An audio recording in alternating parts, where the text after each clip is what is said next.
Էպիկական զայրույթ գործողության առաջին 100 ժամում խոցվել է շուրջ 2000 թիրախ, հայտնում են ԱՄՆ կենտրոնական հրամանատարությունից։ Մասնակցում են ավելի քան 50,000 զինծառայող, 200 օդաչու և 2 ավիակիր։ B2 և B1 ռմբակոծիչները ԱՄՆ-ից Իրան են հասել և հարվածներ հասցրել երկրի խորքում գտնվող հրթիռային համակարգերի։ Ըստ պաշտպանության նախարարի, ռազմական գործողությունները կիրականացվեն փուլերով, ամերիկյան ուժերը կսկսեն հարվածել երկրի սահմաններից և աստիճանաբար կշարժվեն դեպի ներս։ Ռազմական գործողությունների հետևանքով իրավիճակը կտրուկ սրվել է տարածաշրջանում, ԱՄՆ-ն փակել է իր դեսպանատները Սաուդյան Արաբիայում և Քուվեյթում, Ամերիկայի քաղաքացիներին հրահանգվել է հեռանալ հիմամ և նույն ժամանակ Իսրայելը ցամաքային զորքեր է մտցրել Լիբանան, նպատակ ունենալով գրավել լրացուցիչ տարածքներ Իրանի կողմից աջակցվող Հեզբոլլահ խմբավորման դեմ պայքարում։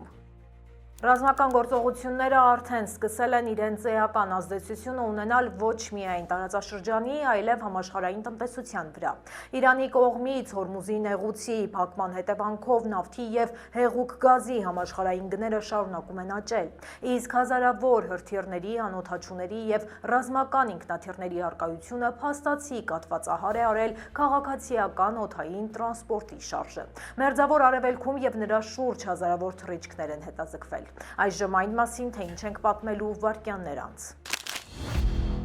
Թրամփի իրանական փազլը ինչ է իրականում ուզում Սպիտակ տունը։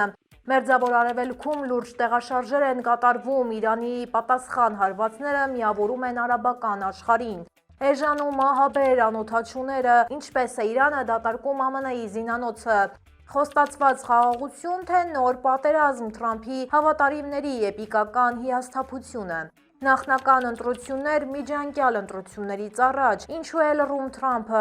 Նյուսոմի լայն աջակցությունը Բասին, Լոս Անջելեսում ևս նախընտրական կրքերը թեժանում են։ Ահաբեկիչ անվանված քաղաքացիներն ու ներքին անվտանգության նախարարի անսասան դիրքորոշումը։ Ճամպրուկային սարսափ Քլիվլենդում, ովքեր են անհետացած աղջիկները։ Լոնգ Բիչի մահվան ճանապարհները, ինչու են քաղաքի պաշտոնյաները դանդաղում։ Հետաքրքիր նորություններ ունենք նաև մեր Facebook-յան էջից, ինչպես AI-ը շփոթում հարբուխը մահվան հետ։ Օզեմփիքը կարող է փխրեցնել ձեր ոսկորները։ 2838-րդ աստղը Փարքի ծառուղում, հայտնի կատակերգուն հավերժացավ Հոլիվուդում։ Այսքանը մեր թողարկման առաջին մասում, իսկ ահա երկրորդ մասում խոսելու ենք մահացու հիվանդությունների մասին։ Թվերը իսկապես սարսափեցնող են, միայն մեկ հիվանդությունը մեկ տարվա ընթացքում ավելի շատ ամերիկացի է սպանել, քան բոլոր պատերազմներում զոհվածներն են Ամերիկայի 250 տարվա պատմության ընթացքում։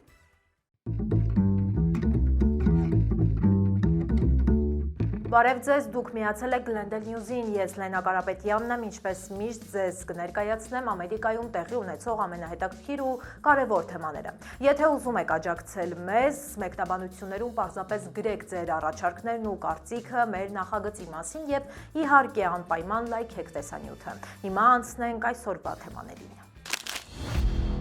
Հակառակ առաջին օրերին Իրանին հասցված զոր ու հաջող հարվածներին պատերազմի վերջնական նպատակները մնում են անորոշ։ Պաշտպանության նախարարը պնդում է, որ խոսքը իշխանափոխության մասին չէ, այլ հրթիռային սպառնալիքի և միջուկային ծրագրի ոչնչացման։ Իսկ ահա պետքարտուղարը հայտարարել է, որ ԱՄՆ-ն պարզապես չէր կարող նստել ու սպասել Իրանի հարվածի, նախագահն էլ իր հերթին Իրանի ժողովրդին կոչ է արել տիրանալ սեփական ճակատագրին։ Իրաքի և Աֆղանստանի երկարատև պատերազմի փորձը հաշվի առնելով Թրամփը այս անգամ խոստանում է այլ արդյունք։ Նա պատրաստ է անել այն ամենը, ինչ անհրաժեշտ է պատերազմը 4-5 շաբաթում ավարտելու համար։ Փորձագետները զգուշացնում են, որ Իրանը Վենեսուելա չէ և միայն ավիահարվածներով վարչակարգի փլուզման հասնելը գրեթե անհնար է։ Մինչև վերջնական հաղթանակի պատկերը հստակեցվի, Թրամփը շարունակում է գործողությանը հետևել Մարա-Լագոյի իր նստավայրից։ Նա չի բացառում նաև ցամաքային զորքերի ներգրավումը հակառակ նախընտրական խոստումներին։ Այս անորոշությունը մտահոգում է թե դեմոկրատներին, թե Թրամփի որոշ աջակիցներին։ Մերձավոր Արևելքում հրթիռներն ու անօդաչու սարքերը հրդեհում են դեսպանատներն ու բնակելի շենքերը, սակայն ԱՄՆ-ի դաշնակիցները դեռևս սատարում են Սպիտակ տանը։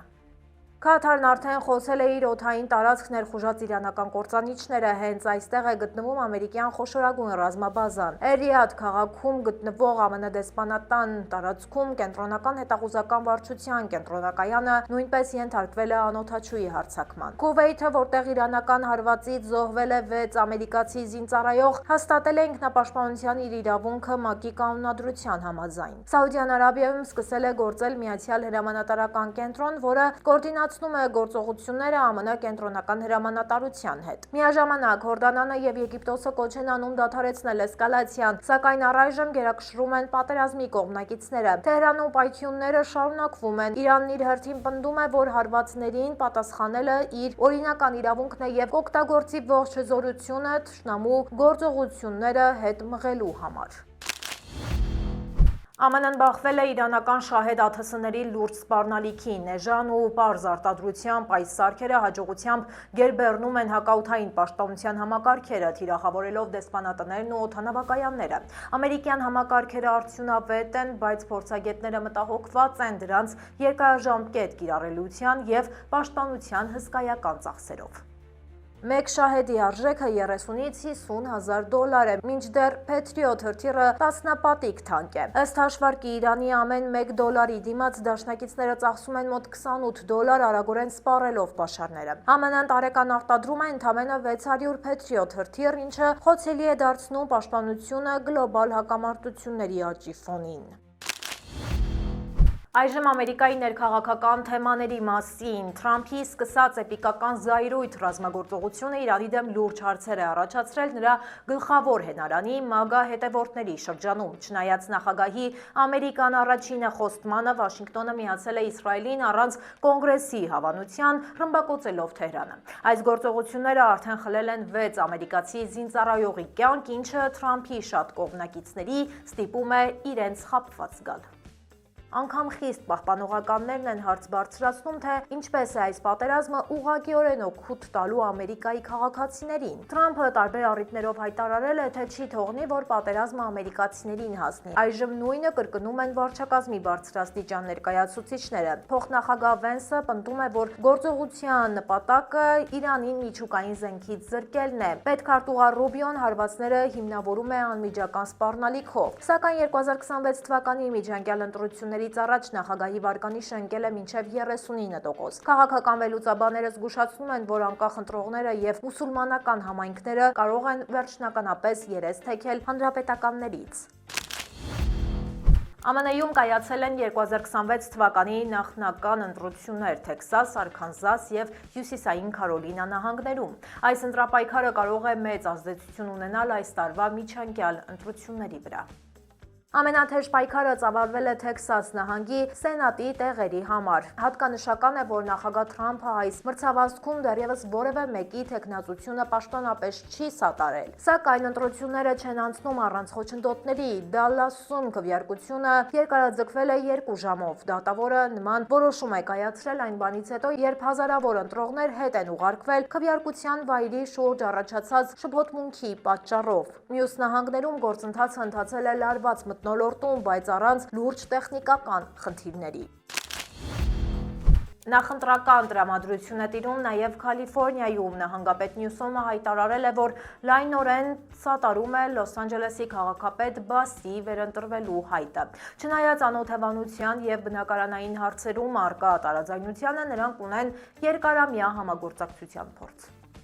Այնուամենայնիվ քաղաքապետ Բասը հայտնվել է սուր քննադատության թիրախում Լոս Անջելես Թայմսի հրապարակումից հետո։ Ըստ թերթի, նրա գրասենյակը փորձել է մեղմել Փելիսեյդսի հրդեհի վերաբերյալ զեկույցը։ Բասը հերքում է մեղադրանքները, սակայն լրագրողը պնդում է, որ իր աղբյուրները հուսալի են եւ պատմությունն ամբողջությամբ համապատասխանում է իրականությանը։ Հիշեցնեմ, որ վերջերս քաղաքապետը հրամանագիր էր ստորագրել, որով արգելվում էր այսին օգտագործել քաղաքային սեփականություն հանդիսացող տարածքները Լոս Անջելեսում։ Նախնական ընտրությունները նշանակված են հունիսի 2-ին, եթե թեկնածուներից ոչ մեկը չհավաքի ձայների մեծամասնությունը, ապա առավելագույն ձայներ ստացած 2 հավակնորդները կմրցեն նոյեմբերին կայանալիք վերջնական փուլում։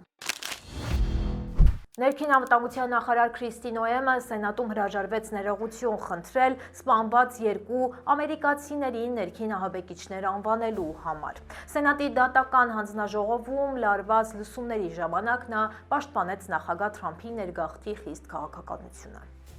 Նոեմը հայտնեց, որ Թրամփի օրոք շուրջ 3 միլիոն մարդ արդեն լքել է երկիրը, ընդգծելով, որ նրանցից շատերն ունեցել են քրեական անցյալ։ Նա ներկայացրեց այն ընտանիքներին, որոնց հարազատները տուժել են ներգաղթյալների գործողություններից։ Մինչդեռ դեմոկրատները հրաժարվում են ֆինանսավորել գերատեսչությունը, որն անցյալ ամսվանից շաթդաունի մեջ է։ Քննարկումն ավարտվեց առանց փոխզիջման, կողմերը մնացին իրենց սկզբունքային դիրքորոշումներին, մի կողմը արդարացնելով արտաքսումները, մյուս կողմը պահանջելով պաշտպանել մարդու իրավունքները։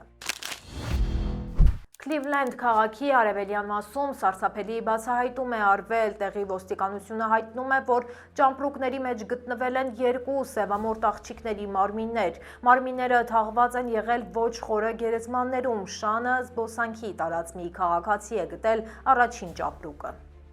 Աղջիկները մոտավորապես 8-ից 13 և 10-ից 14 տարեկան էին։ Նրանց ինքնությունը դեռ պարզ չէ և նրանք կապ չունեն անհետացածների որևէ գործի հետ։ Քննիչները դեռ չեն պարզել մահվան հստակ պատճառը։ Այժմ տեղում ակտիվ աշխատում են քննիչները, սակայն դեպքին վերաբերող էական փաստեր գտնել չի հաջողվում։ Քլիվլենդի ոստիկանության դեպարտամենտը դիմել է հանրությանը որևէ տեղեկություն ստանալու նպատակով։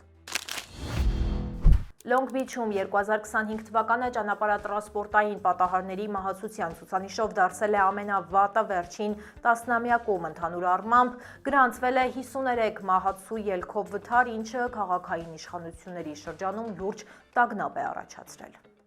Անվտանգության բարձրացման նպատակով նախատեսվում է որոշ փողոցներում արագության սահմանաչափն իջեցնել մինչև 25 մղոն ժամ և տեղադրել արագաչափ տեսախցիկներ։ Ըստ ուսումնասիրության հեղինակների, ոստիկանությունը պետք է ավելի վճռական դեր խաղա օրենքի կիրառման հարցում, որպեսզի կանխվեն հետագա ողբերգությունները Կալիֆոռնիայի այս հատվածում։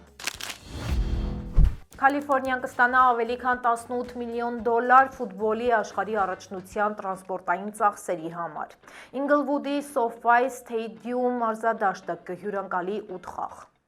Մոտ 8 միլիոն դոլար կուղվի Սան Ֆրանցիսկոին և Օքլենդին։ Նախաձեռնության հեղինակները հույս ունեն, որ այս հատկացումները կխթանեն տեղական տնտեսությունը։ Բացի այդ, դաշնային բյուջեից ևս 94 միլիոն դոլար կհատկացվի Լոս Անջելեսի 2028 թվականի օլիմպիական խաղերի տրանսպորտային կարիքների համար։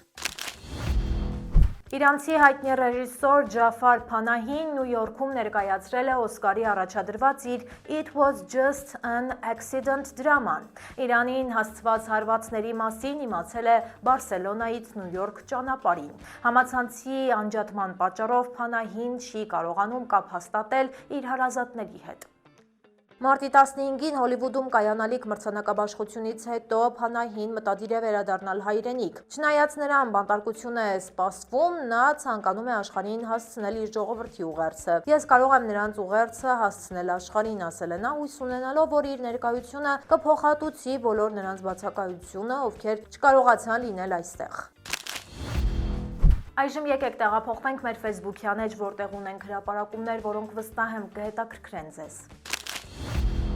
Nature Medicine ամսագրի նոր հետազոտության համաձայն ChatGPT Health chatbot-ը հաճախ թերագնահատում է բժշկական արտակարգ իրավիճակների ծանրությունը։ OpenAI ընկերության առողջապահական ծրագիրը շտապ դեպքերի 51%-ում խորհուրդ է տվել սպասել 24-ից 48 ժամ, ինչը կարող է ճակատագրական լինել։ Միաժամանակ այն ոչ հրատապ դեպքերի 65%-ում ցուցաբերել է ավելորդ զգուշավորություն, հիվանդին անհարկի ուղարկելով բժշկի։ OpenAI-ը պնդում է, որ ծրագիրը նախատեսված չէ ախտորոշման համար, սակայն շաբաթական միլիոնավոր հաղորդագրություններ վերաբերում են հենց առողջությանը։ Միայն բժշկի հետ համագործակցությունը կարող է կանխել հնարավոր վնասները, քանի որ AI-ը ունի սահմանափակումներ, հիշեցնում են պատասխանատուները։ GLP-1 տիպի դեղամիջոցները, ինչպիսիք են Օզեմպիկը և Wegovy-ն, կարող են բարձրացնել մի շարք հիվանդությունների առաջացման ռիսկը։ Հետազոտությունը ցույց է տալիս, որ օգտագործողների մոտ ոսկրերի թուլացման վտանգն աճում է 30%-ով։ Քաշի կորուստը իրոք առաջացնում է ոսկրային զանգվածի կորուստ, քանի որ մարմինը ստանում է քիչ սննդանյութեր, զգուշացնում են մասնագետները։ Հետազոտողները հավելում են, որ սա վախենալու պատճառ չէ, այլ զգուշանալու առիթ։ Խնդիրը կարելի է մեղմել ճիշտ վարժություններով և վիտամիններով։ Ոսկորների խտության նվազումը հիշեցնում է տիեզերագնացների վիճակը զրոյական ձգողականության պայմաններում, երբ կմախքը այլևս ստիպված չէ կրել նախկին ծանր քաշը։ Տիեզերքում դա անխուսափելի է, բայց երկրի վրա կարող է ճակատագրական հետևանքներ ունենալ, հիշեցնում են ուսումնասիրության հեղինակները։ Հանրահայտ կատակերգու Գեբրիել Իգլեսիասը արժանացավ Հոլիվուդի Փառքի ծառուղու 2838-րդ աստղին։ Գրեթե 30 տարի բեմում գտնվող Իգլեսիասը առաջին կատակերգուն է, ով լցրել է բեյսբոլի բարձրագույն լիգայի Դոջեր Սթեդիում մարզադաշտը։ Նա իր աստղը նվիրեց մորը, նշելով միասին ծիծաղելը ամենագեղեցիկ բաներից մեկն է։ Իգլեսիասը, ով ունի միլիարդավոր դիտումներ YouTube հարթակում, շուտով ելույթ կունենա Ինգլվուդի SoFi Stadium մարզադաշտում։ Օրվա լրահոսից ահա այսքանն էինք առանձնացրել, թողարկումը կշարունակի իմ գործընկեր Մանու Հարությունյանը։ Նա պատմելու է ԱՄՆ-ում արձանագրված ամենամահաբեր հիվանդությունների մասին, չեք կարող պատկերացնել։ Բոլոր պատերազմները, մարդասպաններն անգամ, ավտովթարները միասին այսքան կյանքեր չեն խլում, որքան 1-2 հիվանդությունը։ Հուսով եմ Մանուին լսելուց հետո հետևություն անողները շատ կլինեն։ 2023 թվականին ԱՄՆ-ում միջին հաշվով յուրաքանչյուր 34 վայրկյանում 1 մարդ է մահացել սրտանոթային հիվանդություններից, իսկ 3 րոպե եւ 14 վայրկյանը 1 ինսուլտից։ Այս նախաբանը ոչ թե ուշադրություն գրավելու փորձ, այլ զգոնության կոչ համարեք։ Այսօր խոսելու եմ ԱՄՆ-ում մահացու հիվանդությունների մասին։ 2025 թվականի մահաբեր հնգյակում են սրտանոթային հիվանդությունները, քաղցկեղը, թոքերի քրոնիկ հիվանդությունները, ինսուլտը եւ Ալցհեյմերը։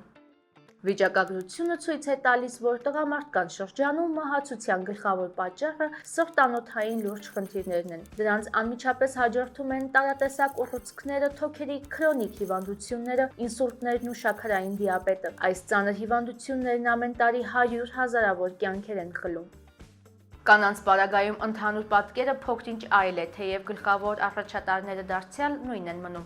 Ամենամահաբեր հիվանդությունների հնգյակը ներառում է սրտի հիվանդությունները, քաղցկեղը, Ալցհեյմերի հիվանդությունը, ինսուլտը եւ շնչառական վարակները։ Կանայք շատ ավելի խոցելի են հիշողության կորստի խնդիրների հանդեպ։ Անհանգստացնող է այն փաստը, որ հիվանդություններն արագ երիտասարդանում են, ընդգրկելով լիովին նոր տարիքային խմբեր։ Որպես ցայտուն օրինակ 2020-ից 2025 թվականներին քաղցկեղի դինամիկան կտրուկ աճել է։ Այժմ այն մինչև 50 տարեկանների մահվան գլխավոր ու անկանխատեսելի սպառնալիքներից մեկն է դարձել։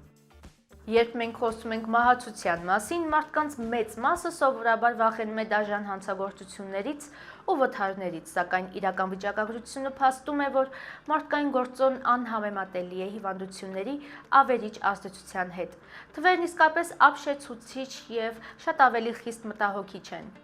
Վերջին պաշտոնական տվյալների համաձայն 2025 թվականին մարդու մեղքով գրանցված մահերը նկատելի մեծ թիվ են կազմում։ Սպանությունները, ինքնասպանություններն ու ավտովթարները միասին ԱՄՆ-ում տարեկան խլել են շուրջ 280,000 կյանք, բայց սեփական առողջությանը չհետևելու պատճառով տարբեր հիվանդություններից մահվան դեպքերը շատ ավելի շատ են, իսկ երբ թվերը կողք կողքի ես դնում, ապշում ես։ Ամփոփելով նշեմ, որ մարդու մեղքով արձանագրված մահերի քանակը գրեթե 3 անգամ զիջում է միայն սրտային հիվանդությունների ցուցանիշին։ Տարեկան ավելի քան 690,000 մարդ մահանում է սրտի կանգից։